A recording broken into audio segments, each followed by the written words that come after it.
Welcome to Property Addicts Australia, your home for everything property investing. Get an insider's view of what really works when building a portfolio. Learn how to avoid the common mistakes, plus get all the tips and tricks from the property investing experts Sana and Mona Ali. Join us to learn from the experts and set yourself up for long-term success in property investing. Proudly powered by propertytwins.com.au. Welcome to the Property Addicts Australia podcast. We are Sana and Mona Ali, the Property Twins. We are mortgage brokers and buyer's agents working with clients all over Australia build investment property portfolios. In this episode, we have the pleasure of interviewing Chris Gray, CEO of Your Empire Buyers Agents. Chris is an industry veteran and has been around for 20 plus years helping investors build successful property portfolios. We met Chris back in 2012 and just met for a coffee, and the rest is history in terms of the influence Chris has had. But we actually got introduced to Chris back in 2009 when we first thought of property investing and intently watched Chris on Sky News every so often, learning about property as we kicked off our property investment journey. Let's get started. Welcome, Chris. Thank you very much. And I feel so much older now. But it's all good. It's all good history. So, Chris, we want to know about your story as to where you started, where you come from, and what really got you into property investing. Sure.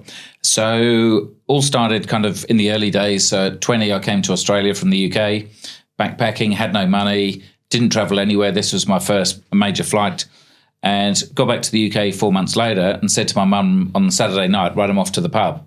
And she said, oh, you got to be back by midnight. And I said, Mum, I'm an international traveller now. I've been all around the world. If I can get back from Australia, I can get back from the local pub. And she said, no, it's my house, my rules. So you got to be back by midnight.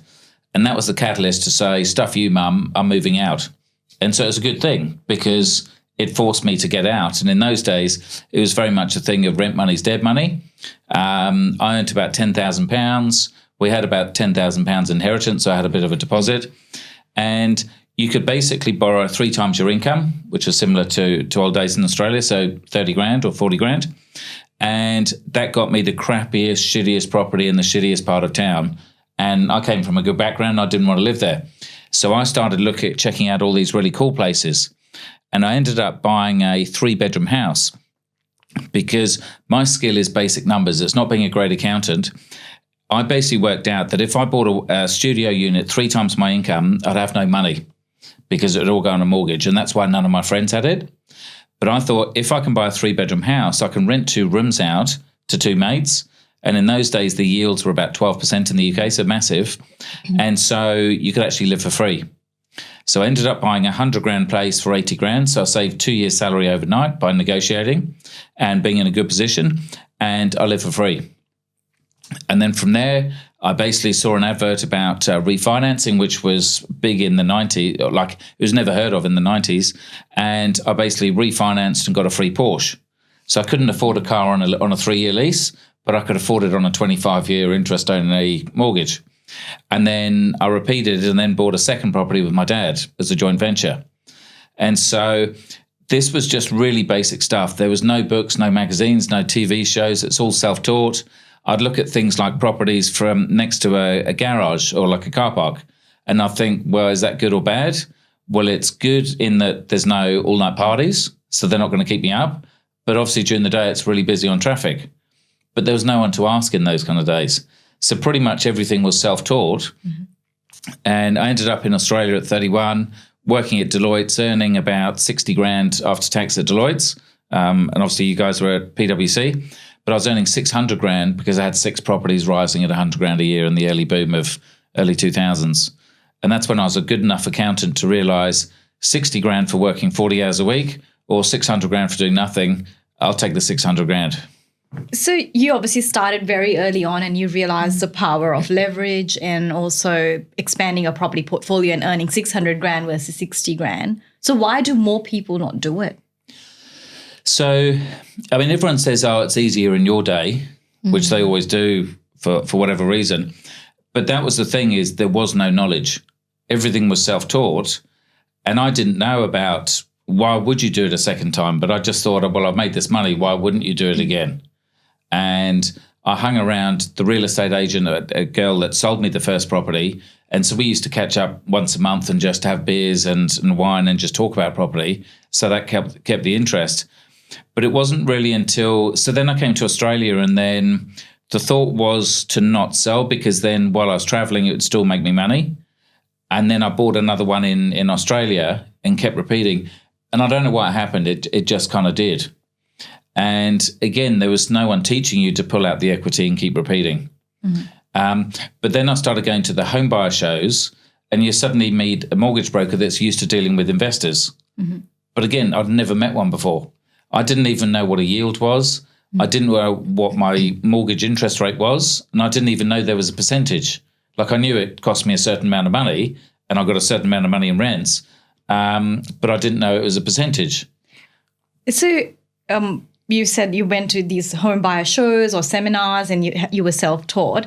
But in today's day and age, there's so much information out there. We are inundated with ads on social media or content. So how do you pick up the right information? So that's probably the hard thing now. So before there was zero information, now there's too much. Yeah. So it's analysis paralysis that people don't make a decision because there's too much information.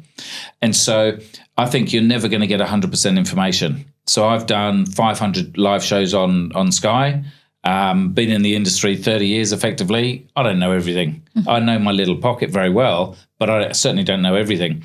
So I think people need to get a certain amount of knowledge, realize that they're not going to know everything, but also realize that quite often if you make a mistake in property, time manages most of those mistakes. So sure, if you bought in a mining town and that collapsed and it's never recovered, you're stuffed.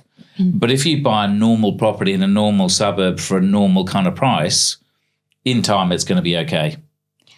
So Chris, obviously you are a big fan of cars as well. You have a car portfolio besides a property portfolio. Could you tell us a bit more, like, obviously your passion drives you? And yeah. So excuse the pun though. Yeah. So look, I now work out that I need one car per property. That's roughly, so I built the property portfolio. Now I match the car portfolio to match the property portfolio. That's my excuse to have multiple cars. But my dad taught me to drive when I was about 12 or 13. I love driving anything. So before I got into Porsches, Ferraris and Lamborghinis, like the material type things, now I'm into historic cars. So some of my cars are 110 years old. Most of them are between 50 and 75 years old. So I'm not after flash now. Like, there's some good brands in there like Bentley and Rolls-Royce, but they're maybe a $100,000 car, but they're 75 years old. I recently bought a tank, which is roadworthy, which, as you saw on social media, it broke down the other day in Campbelltown as I was showing some teenagers. I've got a road train license, so I can drive 3 kind of B doubles all in a row, which is like 50 tons. And I drove around Western Sydney because you could go to a racetrack and you spend $2 or $3 to learn for 2 days. And I thought, well, I've done that loads of times. Why not spend $2,500 and get a road train license? Now, I'm never going to use it. And my doctor in Double Bay said I normally get license requests from 80-year-olds that are about to fail. But when you drive something that big, you've got to get a medical. And he said, I've never done a medical in Double Bay for a B double driver because B double drivers don't live in Double Bay. And he said, why are you doing it? I'm just doing it for fun. That's amazing. And how has your property portfolio enabled you to achieve your, the lifestyle you have, obviously the travel and all those things? So how, if someone is aspiring to have a good quality life, what do they need to do with a property portfolio? Yeah. So as you said, one of the best things about property is the leverage. So say I had £10,000 or $10,000, that effectively bought me £100,000 place. So if that goes up 10%, it goes up 10 grand, which doubles my money. And that's the benefit. But it works the other way if obviously the property market goes down. And so just like with the Porsche, then I bought the Porsche for maybe £15,000. But my property had gone from, say, 100 to maybe 120. And so people would always say, well, that's bad because you're borrowing bad debt, which cars are because they depreciate. But first of all, I probably bought a 30 or 40 grand car that was 10 years old, so it had already depreciated. So 15 grand was bottoming out. Mm-hmm. But also, if I'd sold that property, paid the taxes, everyone would say that's fine to buy a car because you're paying with the profits. But the difference is you then haven't got an asset. Whereas by me refinancing, having the asset, the Porsche, which doesn't really depreciate too much, but now that property is worth maybe £500,000 or £600,000. Yeah, you still have your first still property. got it. Yeah, from 31 years ago. And so that's the thing, because it's doubled and doubled and doubled. And so that's the thing is even if I increase my mortgage by 15,000, the property has gone up 500,000 or 600,000, so it's insignificant. So my thought is, so my portfolio is say 25 million now. If I think it goes up at say 7.5% a year, it's up say 2 million a year. If I go and spend a tiny proportion of that on lifestyle or whatever, it doesn't make any difference. If I blew that 2 million at casino, that's stupid. So it's all about having the balance. And I guess these days, most kids would then spend 100% of their refinance on luxuries or handbags or shoes or cars, and it's not sustainable. And so it's hanging in long enough till you've made some money, take a small proportion, do it conservatively, and have the right advisors that if your advisors are telling you it's a reasonable decision, that's a good thing. So I had Deloitte Private as my accountants. I went to them and asked for a Lamborghini, and they said yes. And asked for a Patek watch, and they said yes. Now, I bought that Lamborghini. Instead of $1 million, I paid $250,000. I sold it 7 years later for $290,000. So you made money. It appreciated. Yeah. The watch I bought for $65,000, I sold it for $200,000 because in COVID it went through the roof. So where you'd normally go to an accountant and the accountant would say, no, don't buy expensive cars or watches, these were actually intelligent people that were saying a watch in a business thing, then guys do value things, they look at your watch. Whereas girls, they might look at a handbag or shoes or a suit or something like that. And so I was suddenly trying to play with people that were worth tens or hundreds of millions of dollars. And if you're wearing a $5 watch, they're going to be thinking, well, if he can't afford to wear a watch, is he worthwhile to be my advisor?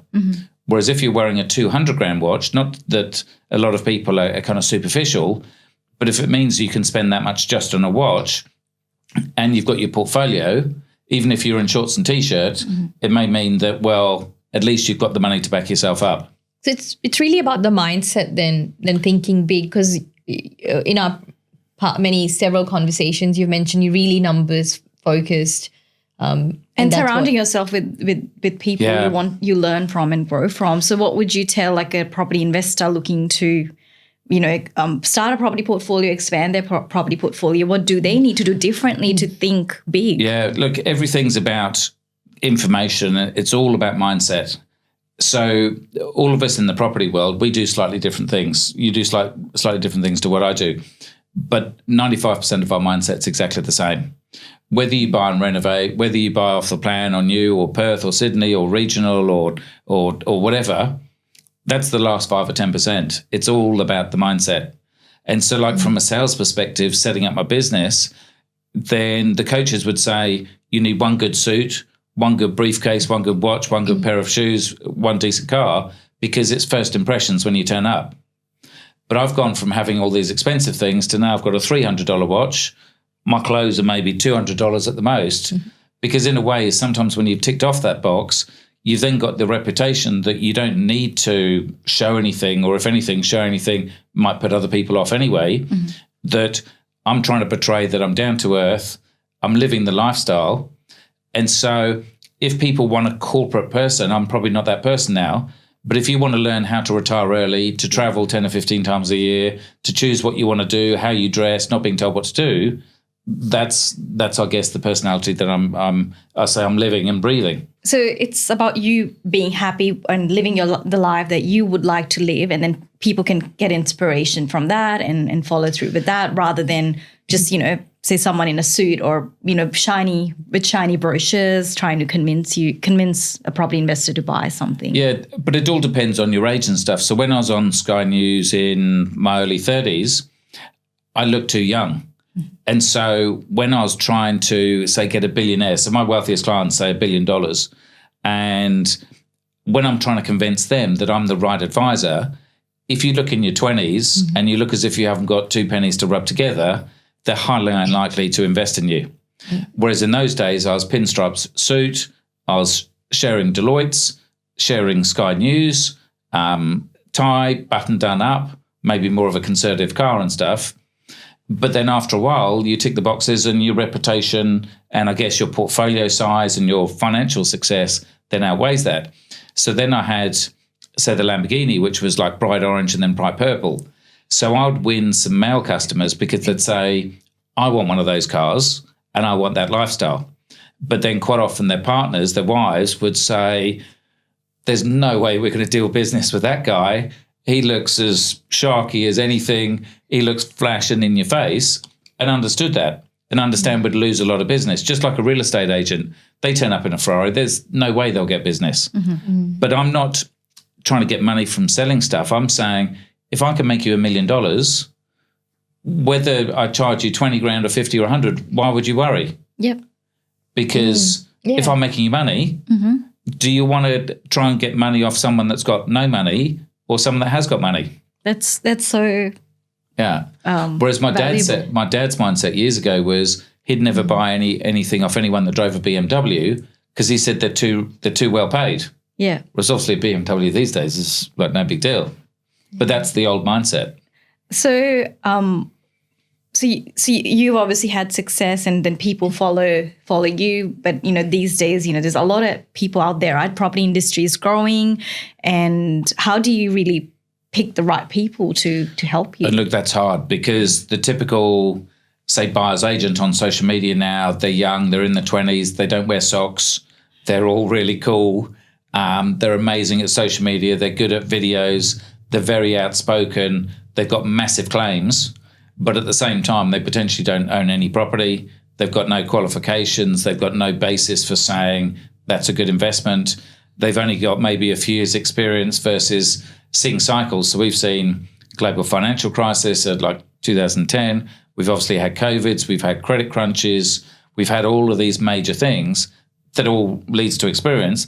And it doesn't just say someone without that experience can't do the job. And you look at the new people, like when Facebook came out, he had no experience, he was 20s, no one would trust him or believe him, and maybe that's the new way. Yeah.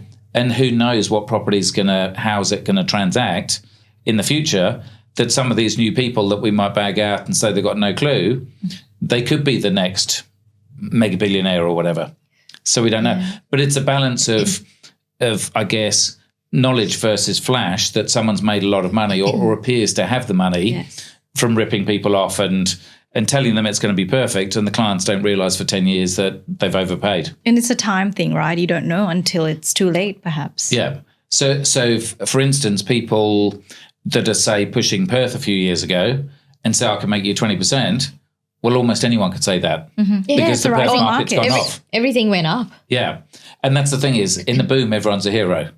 Yeah. But it's when you have a bust, and that's what we're trying to get. So when suddenly interest rates went up 4 or 5%, or when you're in millions of dollars of debt and you're trying to raise finance from the bank, this is ideally where I'd attract customers, because if I've done it for myself and my debt's, say, $10 to $15 million, how do you do that on limited incomes where everything's about serviceability now? Ideally, that's the experience I've got that most other buyers agents haven't got, because they haven't got the portfolio or the debt that size. Chris, I want you to shed light on your buying methodology or the types of properties you buy, because in the market, right, you're often seeing positive cash flow, buy 500K property, even though there's not that many 500K properties in all of Australia, but everyone wants to buy that. So what do you buy? What market are you looking at? Sure. So first of all, like I said before, there's no right or wrong. We're all going to have our different things. And again, someone on $1 million income is going to do something different to someone that's unemployed or on 50 grand. So it's very much got to do with your income, your borrowing capacity, and obviously risk and stuff.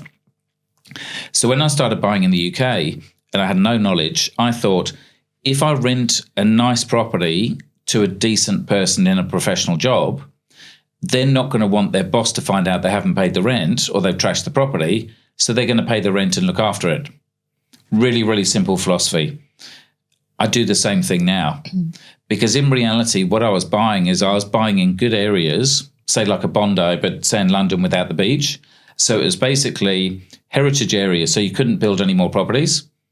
It was full of young people that commuted into London, that had wealthy parents, were educated. They did professional jobs like PwC or Deloitte or something like that. They wore a suit. They weren't then going to trash the property because they had a reputation and they wouldn't want a criminal record or anything like that. And so I actually still buy the same things 30 years on, but I didn't realize why I did it at the time. Mm-hmm. Whereas after doing Sky News, what I learned was, say from John Edwards, who ran Residex, which is now CoreLogic RP Data, or owned by them, is he said, the biggest thing in property is how can people keep affording to pay more and more for property when wages aren't keeping up with house price inflation, which is a really good question. And he said part of the answer is our parents' generation, or maybe your grandparents' generation for your younger ones, is they had quarter acre blocks. Now we live in smaller units or smaller parcels of land. In those days, they had one income earner. Now we've got two income earners per family. In those days, they had double-digit interest rates. They had 10, 15, 20%. Now we've got sub 10, or even we've had sub 5. There was no education then. There's education now. There's government grants now. There's all of these different things, first home buyer saving programs, all of these things. All of that helps to say that's why property prices will grow. But he said the biggest thing is schoolboy or schoolgirl economics, supply and demand. Mm-hmm. If there is no more, and all the people in that area have got money and they want it, price will go up. Yeah. So we're not talking about buying 100 million in Point Piper. We're talking about buying, say, 1.5 million in a Bondi, say, in the east, or a Manly in the North Shore, or Balmain in the inner west, all those blue chip suburbs, and the equivalents in the other capital cities. Generally, you've got 3-story height limits. You've got like a 20 or 30 minute commute to the city. You're near schools, you're near transport, cafes, restaurants, leisure facilities. And it's as simple as that. And so when I was at Deloitte and I was earning that 600, I tried to salary sacrifice a Ferrari. They worked out the FBT was more than my wages. Mm-hmm. They all earned $1 million. I earned 80 or 60 after tax. They couldn't work out how I did it. I explained the same thing to them and they said, no, Chris, you got it all wrong. If it was that easy, everyone would do it, which is a classic thing. And I said, what I say now is no, it's simple, too simple for you clever people. It's simple. It's too simple for you clever people. Yeah, because they're used to doing mergers and acquisitions, billions of dollars. They reckon they're mega intelligent. They're trying to find the arbitrage between different things. And it's not to diss anyone out there. It's like they are clever and they earn a lot of money and most of them are rich. But sometimes these things are simple. And it's a case of doing it. So I'm no cleverer than anyone else, but the difference between me and a lot of other people is I did it. And I kept repeating, and that's all I did. Well, that's what I found in my journey as well, right? Working for PwC. As you know, our philosophy, I guess we've done things a bit different to yourself in terms of we focus more like areas like Western Sydney and growing our portfolio. A lot of people look down upon it and they question that why would you go even do that? Like it didn't make sense to them, but I guess it's paid off taking action while you can and not really being influenced by those who haven't done what you'd like to do is important, I think. And also where you come from is then you understand it. You understand the people there. You understand the mentality in those kind of areas. And that's why I've stuck to what I know because I live in those areas. I understand it, or I think I do. And I'm living and breathing it, so I can feel it every day because it's not what you read in the papers because all the media is basically rubbish most of the time. It's how do you feel it? What's the feeling on the street? And so that's why I haven't expanded into other places around Australia. I've stuck to my knitting because I understand it. Whereas as soon as I went to, say, regional, or I go on the Outback and rallies where you can buy a house for like 50 grand. I don't understand the mentality of those people out there. Yeah. And so I'll be the worst investor. Yeah. So that's part of it is you've got to love it and feel it and breathe it. Mm-hmm. And sure, you can delegate things. But again, is when it goes wrong, you've only got yourself to blame. So you've got to take some responsibility and have a certain amount of knowledge, whatever you invest in. Yeah. And Chris, there's been news that Sydney prices are falling. What do you see? Where do you think Sydney is in the property cycle and where do you see it going? Because our last boom was 2013 to 2017. The market's been relatively subdued, although it has grown in this time. So what do you see? So look, I don't even look at those things. I'm looking decade after decade after decade. So I've already been in the market over 30 years. But even when I started, I was still looking very, very long term. And so, again, with statistics and with the media, you can show anything. We all know you can show a property that sold 200 grand over reserve. You can show a similar property down the street that hasn't sold. And so you can create any of these stories. And being in the media that long, people say, just don't believe it. Well, when we started our portfolio, I'd read the news on the internet. One day the journalist would write that the market's falling, and another day they change their tune altogether. And I'm like, these people need to really make up their mind where the market's actually going. And this is the reality, is that as a journalist, they shouldn't be making an opinion anyway. They're just reporting. So the people that got the biggest exposure was the people with the biggest claims. And so there was that classic one of the guy that had a bet with the Macquarie banker that house prices were going to halve in X amount of time. And I think he had to climb Kosciuszko wearing a T-shirt saying I was wrong or something like that. Did he do that? Yeah, he did. But now, then he moved to the UK, and I think he might even be in the US now. Okay. And there's all of these people. The Economist is like, you shout it long enough, once you might be right, but 999 times you're wrong. Yeah. And so, again, when I look at the stats for things like the GFC or COVID, everyone said, it went down in the GFC, but I was looking in Coogee, where a lot of mine is, and it was still ticking up. Because when you look at the stats, say if you look at Bondi, and I'll only use Bondi just because everyone knows where it is in Australia, then postcode is 2026. There's houses there, there's units there. There's 500 or 600 grand units, there's 20 or 30 million dollar homes. There's $20 million penthouses. There's Bondi Road with massive towers with really crappy buildings. There's retail there, there's commercial. All of this stuff, and maybe you get 2 stats for it. And so that's the thing, is I used to get the stats for CoreLogic when I was at Sky, and they were columns and columns wide. Are you looking at the top median, the lower medium, the inner medium, outer, inner? There's so many stats. You can pick whatever number you want. And so again, I just know that in a good market, a 2-bedder with parking in a small block within a K of the beach will always sell and always rent. Yeah. And so will the crappy stuff. But in a bad market, the crappy stuff won't. So it has to have resale value, so good quality property in itself. And also, so auction clearance rates I don't look at, because I know a 2-bedder with parking, small block, close to the beach, will sell 100% of the time. And it won't even get to auction. And even if someone was desperate, it would probably sell for double. So it's also at property level, right? Apart from the area, buying the right property for that area. Yeah. Because if you can't sell it in a slow market, then you're really stuck. So you need to make sure that it's a good quality asset for that market. Yeah. So a lot of my criteria that actually never changed but got reconfirmed with Sky is we'd interview the bankers and the valuers to say, what do you like, what do you dislike? Because if you're going to repeat the portfolio, so that's the whole idea, is you keep repeating, which means the bank's got to revalue for you to refinance, pull the equity and keep repeating.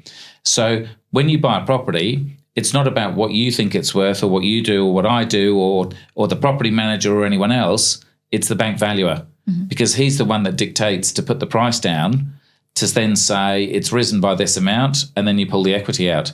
So we would buy the stuff that the bank valuer likes, not what other people like. Yep.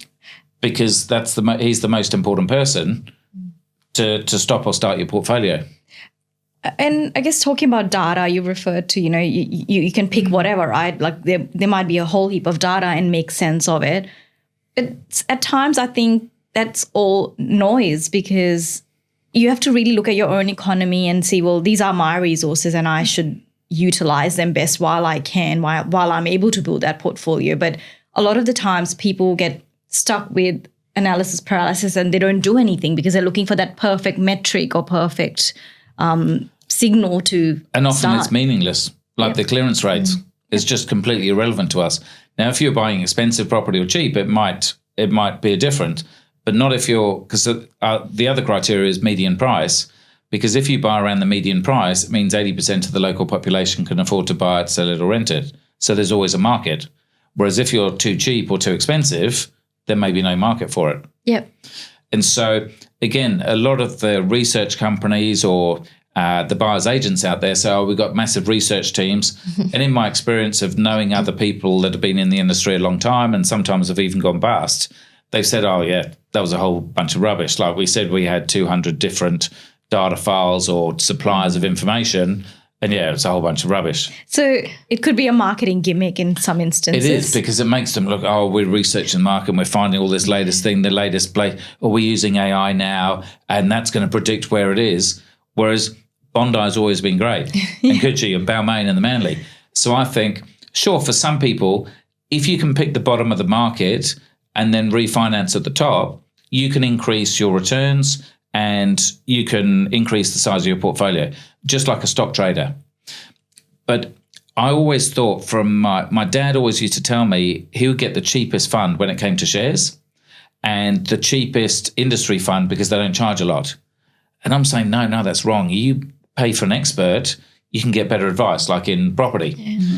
But then all of the books I've read recently, even from people like Tony Robbins and all these other gurus, they've all actually said, no, you buy the index when it comes to shares, because no matter how good these guys are, they can't do it year after year after year. Yep. Well, I guess it's about paying the right price, right? And for the advice you referred to, because we often get told that, oh, well, this other buyer's agent's charging this much, but you're charging this much. So what's your view of that? Yeah. So Tom Panos is a guy that teaches the real estate agents, and he came on my show for 10 years. His classic line is the cheapest agent's the most expensive. So typically with real estate sales, say $1 million property, anyone can sell it for that. And if you want $1 million, sure, pay someone 10 grand, 1%.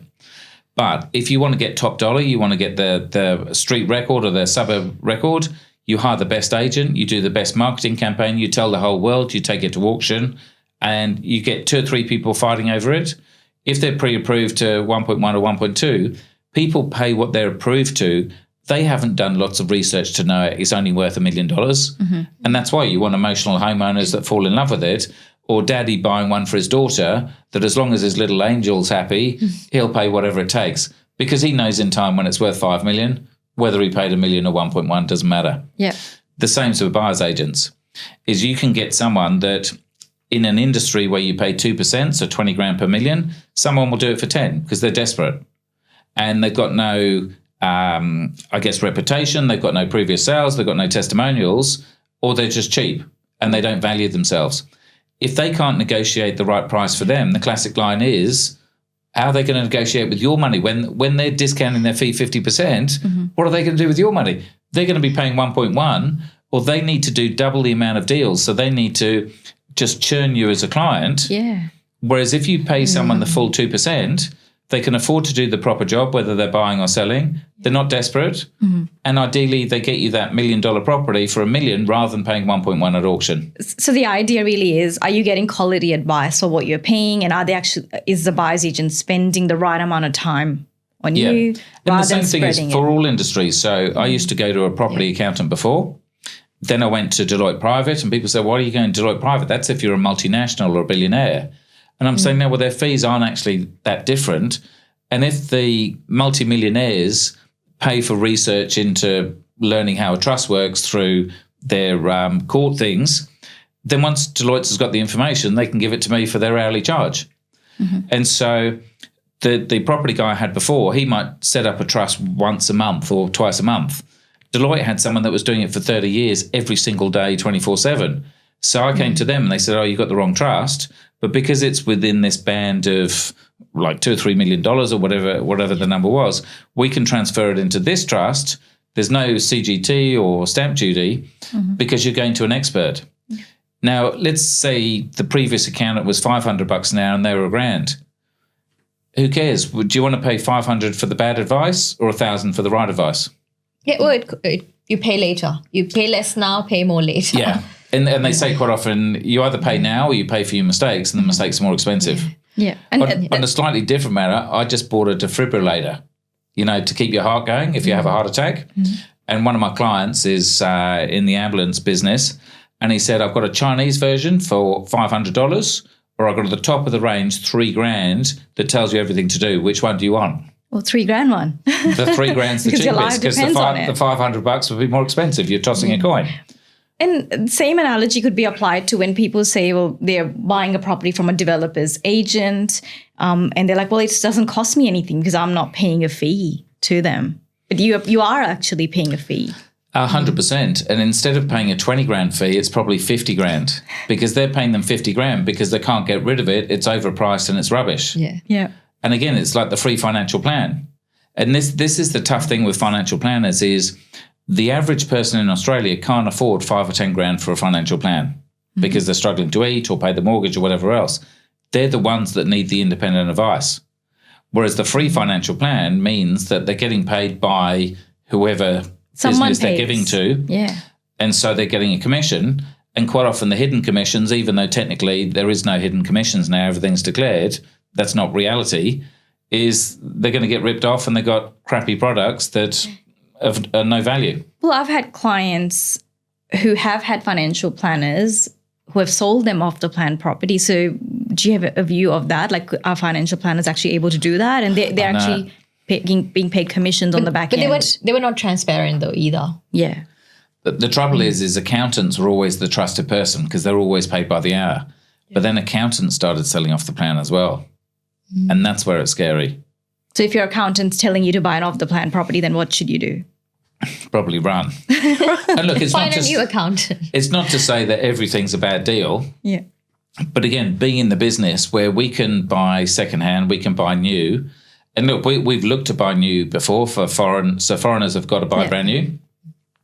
And typically we'd then say, look, we'll declare what we would get paid from a developer, or you can pay us our normal 2%, and then whatever the developer commission is, you get that rebated to you.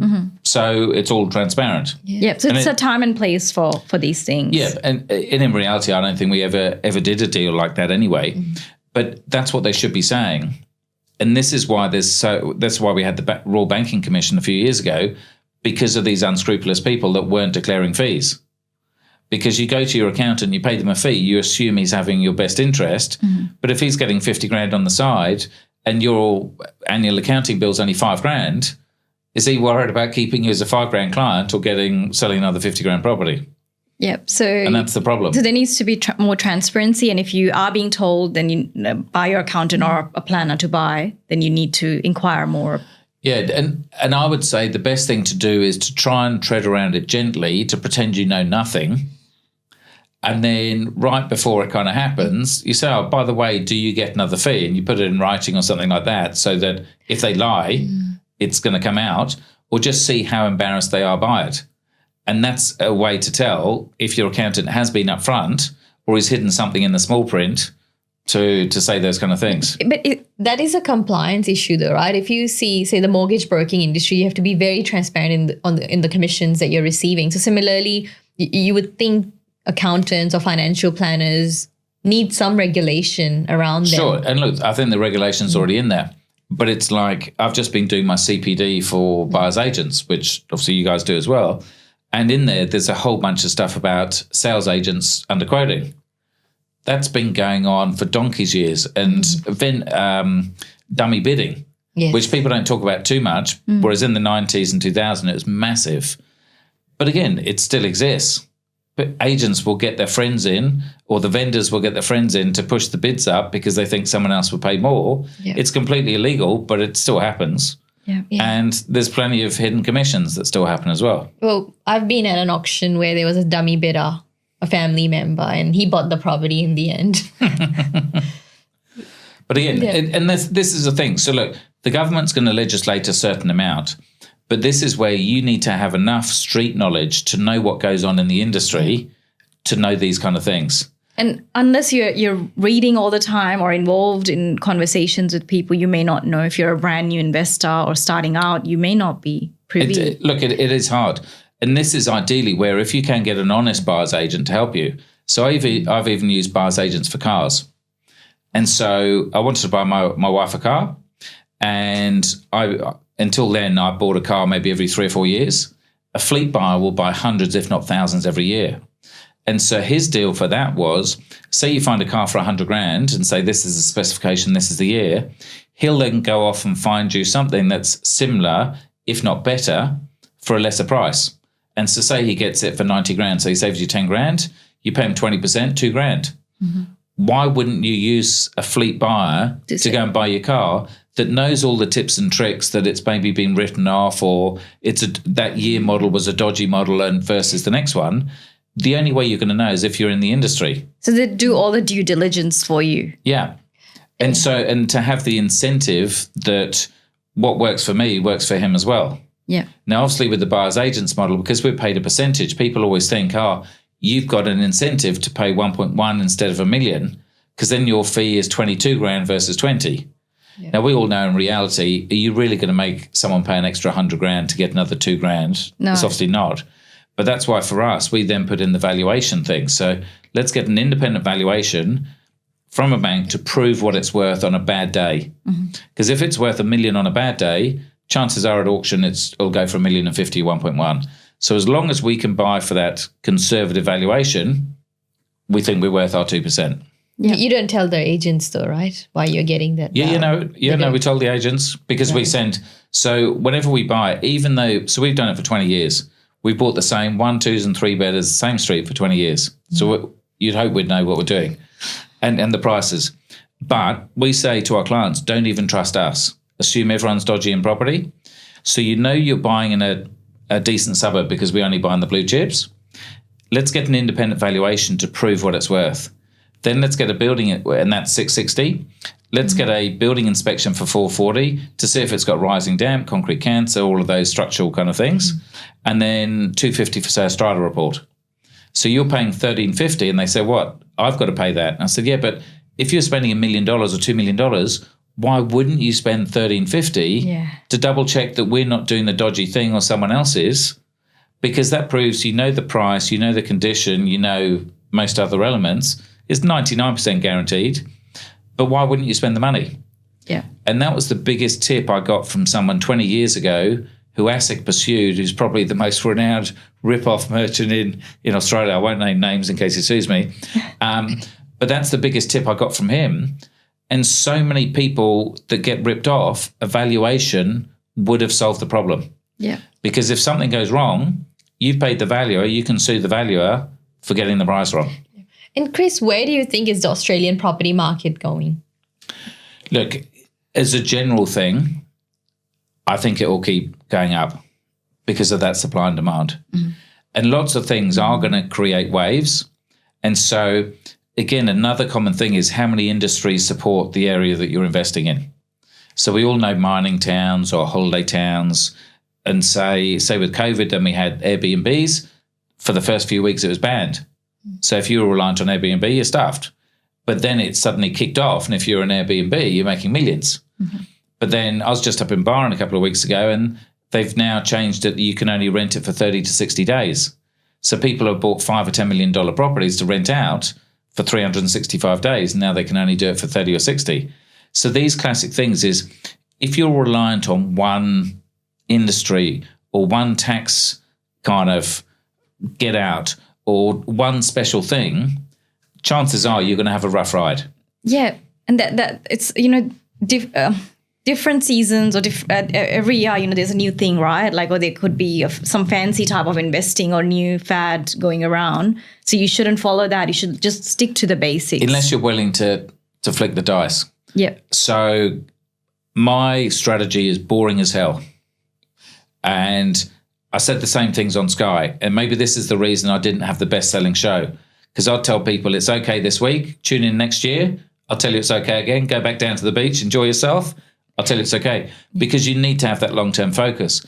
Whereas if you're really punting the latest thing, whether it's NDIS or it's Airbnb or DHA or whatever it is, there's nothing wrong with those things, but it's risk-reward. You want a 20% yield, it ain't going to be there forever. Well, we are big believers of keeping it simple. Yeah. And just ticking along. We were listening quite intently though, Chris, when we were watching your show.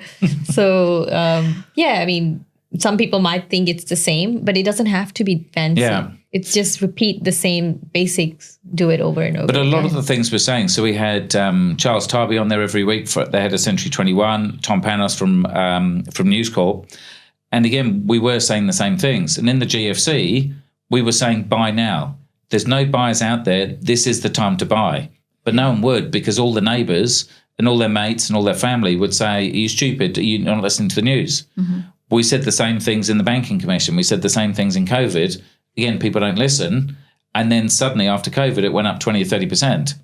The people that had bought before with no competition had bought really well. They bought a better property for a cheaper price. Yeah. The people that jumped in when it was going up 20 or 30% were buying a worse property for a higher price. And if you bought right at the top, then sure, it's going to come down 5 or 10%. Well, that's what we found in our own journey as well. When we were building our portfolio, we'd turn up to open homes and we used to be the only buyers. And we were like, why aren't more people buying? Like, it was affordable, or in our view it was, and the yields were strong, and there was no competition. That's really the best time to be buying. 100%. But it makes you nervous. If you're the only ones there, you still think, have I missed something? Yeah. Is everyone else thinking? Which is why we go through the other due diligence, because ideally, if your accountant, your financial planner, your mortgage broker, your valuer, your building inspector, your strata guys are all saying, no, I think this is a cracker, it gives you the confidence to do it when no one else is. And your circumstances may allow you to take action today. A year later, 2 years later, 3 years later, when the market's booming, perhaps your life circumstances have changed and you're no longer able to purchase at that point. So you need to make decision with your resources as of now. Then think about what's everyone else doing. But I mean, you guys would know better than anyone else being mortgage brokers, because in COVID, when the interest rates were 2%, borrowing capacity was massive. And then suddenly you could afford $1 million. Suddenly trying to get a mortgage now, you may be what, 500 or 600 or something like that? Well, most people can't service the same debt that they took out on the incomes they were. And Chris, what would be your advice for someone starting out today with their investment journey? So I think the biggest thing, so when we were talking before, and I was speaking to 50 teenagers last week, and they were ranging from kind of 14-year-olds to maybe 22 or so. And they're obviously starting off. Some haven't got jobs, they're still at school. The main thing is that knowledge. It doesn't cost anything for anyone to go down to the library, to go and pick up 20 books, read a book a week, a book a month, book every fortnight, whatever you can. And I even do it with my kids. And so the thought is as you read a book, write in the back cover, obviously not if it's a library book, but every time you learn something, write the point down. And it's almost like reading it twice. Yes. And then you transcribe it from that document into a Word document, so you've got all your books all in one place. As you read more and more books, even for my 16-year-old, he's saying, I'm learning less and less. And I'm saying that's good. You've still got to keep reading, though, because you're still picking stuff up. Someone else saying it a different way will make it go in your head better. And then when you're learning nothing from that book, you realize that, look, you don't know everything, but you know most of it. Mm-hmm. And then you go on to a different series of books like building or renovating or whatever else, or financial planning. And you go and build that knowledge. And again, going out every Saturday to go and look at property. Even if you're going to use a buyer's agent later on, if you then have a basic Excel sheet of property address, bedrooms, bathrooms, car parking size, aspect, how many people at the open for inspection, what's the agent quoting, what's the expected rent, tracking it through to auction, how many people were there, what was the final selling price, and then you work out the ratio of what the agent initially quotes to actually what reality is, which is either generally it's at another 10, 20 or 30%. But all of this stuff, it costs you nothing. Mm-hmm. It's only a few hours a week. And suddenly you go and do that for 6 to 12 months, even if you're not ready to buy, and you've suddenly got massive knowledge. Yeah. Is there any other mindset books that you've read that have really influenced you? So again, a lot of the property ones will give you the hard facts on property, and then it's the mindset book. So the classic one was always Rich Dad, Poor Dad, which was probably 30 years ago, and it's an amazing book. And it all talked about that his dad that was the college professor, the kind of clever one, versus the business dad. The business dad was, he might not have all the qualifications, but it's more street smart kind of things. But all of those things, the 4-hour work week, stuff like that, about how to get efficient with your time. Any of those kind of things. I've read The Richest Man in Babylon. Yeah, another one. Really good. And again, you could probably just Google these things or ChatGPT, and there'll be classic 20 or 30 books, or put it up on Facebook. If you're in a Facebook kind of help group or a property group, what are the top 20 or 30 books? Like I did a show called The Renovators on Channel 10 in, I think, about 2010. And and I'd done a lot of renovating, but I didn't know a lot of the terminology and stuff like that. I bought 10 books from Dimmocks. I went to New Zealand before I started the show, and I literally read all these books and just wrote down what I'm trying to teach my kids to do. And again, by reading 10 books, you know what all of these people are talking about to then give you the rough knowledge of how to speak the language and yields and all of those kind of things. So again, if you're a reasonable learner, it doesn't take that long to get the base 60 or 70% knowledge. And you don't learn these things in school anyway, so you have to teach yourself. I think the books are the best things. Like a book is 20 or 30 bucks and there's so much information, whereas you can go on a $1,000 course or a 10 or 20 grand course and you're not necessarily learning that much more. Sure, you might learn that the last 10% of secrets and it's worth paying that 5 or 10 grand, but the books give you a good 80% straight away. So it's important to educate yourself and also start early as possible.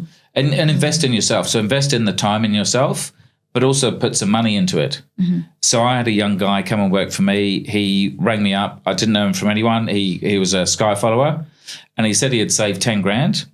And what should he do? And he was working in a pub part-time and going to university. And I said, look, good on you for saving 10 grand, but 10 grand's going to get you nowhere. This will probably go against your parents' advice, but he was thinking about doing like a developing or an options course.